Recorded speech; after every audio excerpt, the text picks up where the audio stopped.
I'm George Bacon. I'm first 11 captain at Kimberley Institute Cricket Club.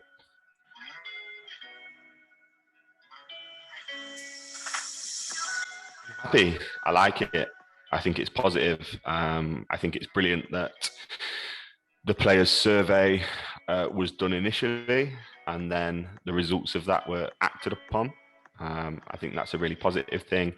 Um, Again, I think we could talk all day long about the pros and cons of win-lose cricket or win-lose-draw or whatever it is, but it's clearly the direction that cricket is going in, and I think it's a really positive thing that our league is keeping up with the times in acting upon that.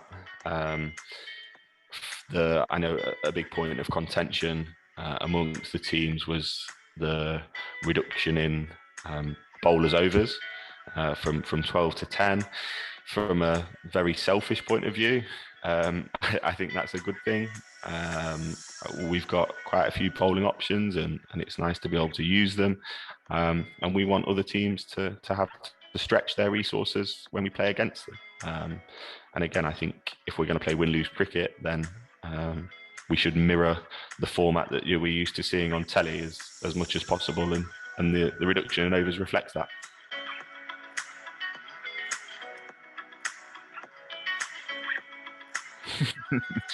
Always Cavs. Yeah, but by no means sort of belittling or undermining any other fixtures we play. I know there's plenty of other quality sides in the league, but yeah, Kimberley Cavaliers is a fixture I always look forward to. I think we're playing them on Bank Holiday Monday this year, as well as a roving fixture. So we'll be playing them on a Sunday as well. They always draw really good crowds, whether it's at Kimberley or whether it's at Carrington, or Birchover previously. Love playing against them. We want to play against the best.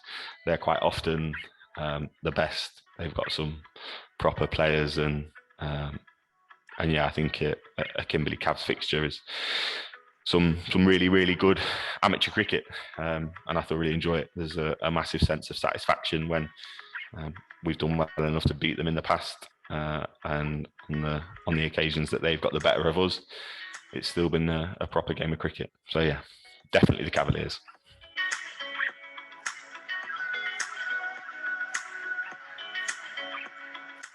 I think our options, uh, both batting and bowling, we've got a lot of all rounders, which is brilliant. It can make things a bit tricky sometimes, sort of selection wise, and trying to sort of get lads involved with various spots. But yeah, our options certainly with the ball, but with our batting order as well. We've got 7 or 8 very capable bowlers in any fixture that we go into, and most of them have slight differences. And then our batting, again, I think our top 7, if I'm going to include myself in that, anyone could bat anywhere, and we have really. So yeah, the options that we've got with both bat and ball, I think is certainly a good strength of ours.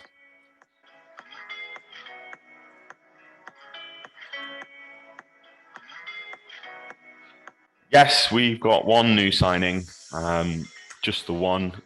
We've signed Sam Wood from Hucknall, which is brilliant. Woody has been a really close friend of quite a few of us at Kimberley for years. Rower and I got very close to him when we were on the academy at Notts. Yeah, he's been a great friend, and it's just never quite worked out that we've been able to play club cricket together. And now is the time for that. I know he enjoyed his time at Hucknall, and he did really well for them. We've wanted to play together for a long time, and again, now's the time to do it. So yeah, Woody's going to come in. He's going to open the batting for us. His bowling's obviously very useful, and yeah, really looking forward to seeing how he goes and playing with him. Other than that, we haven't signed anyone. Our biggest objective every year is to keep the players we've already got. And we've managed to do that as well. So yeah, just Sam Wood.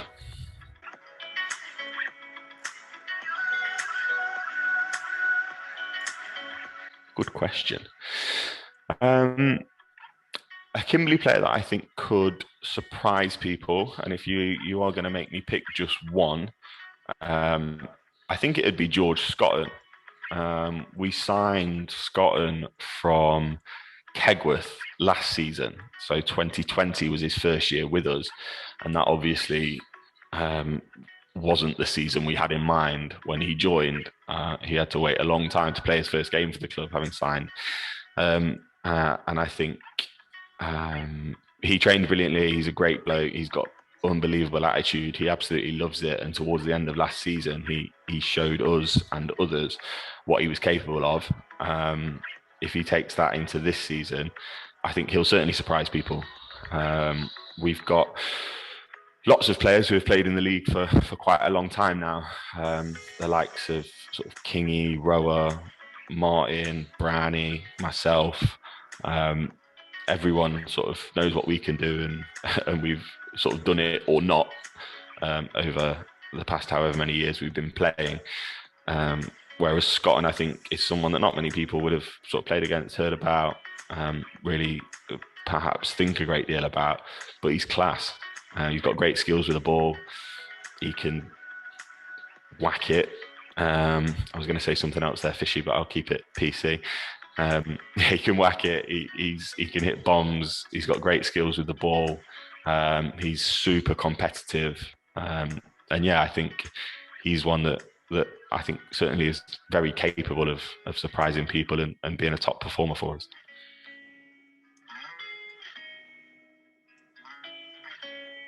Really hard question. Obviously, lots of good lads in the league, but like you say, we have got most bases covered already. So I think if we could have one player, which is something we perhaps don't have, would be a left arm spinner, and I think Naya Abbas would be class. He was brilliant for Wallerton. I'm sure he'll be equally brilliant for the Cavs. Great lad. I love playing against him. He always tries to whack me miles and generally gets me out. I always enjoyed playing against him, and he's quality. I think Naya would probably be the lad we'd have if we could have anyone.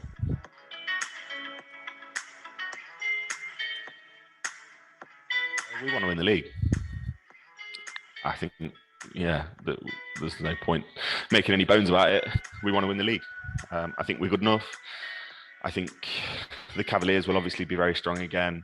I think Cookney will be stronger than they perhaps have been for the past couple of years.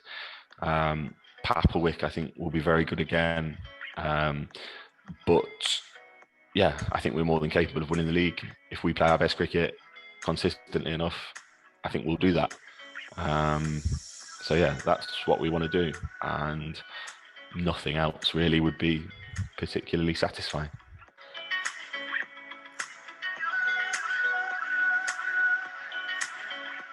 Yeah, Kimberley. Yeah, I'd be lying to myself if I didn't say us. That's our objective. That's what we want to do, and we think we're more than capable of doing it. But again, I know there's very good sides around us. As I mentioned, the Cavaliers will certainly be strong. I've had a couple of chats with Adam Tilcott recently, and we've been discussing their squad, and yeah, they're incredibly strong. Like I say, Cookney have strengthened, and I know Alan Morris has come back and is working with them a bit more closely again, which will only have a positive influence. I think they'll be really good. I'm quite looking forward to seeing what their new signings are like. Papplewick did brilliantly last year, and I know they've added a decent overseas. So I see no reason why they wouldn't challenge as well. But if you're asking me for a prediction now, Kimberley are going to win.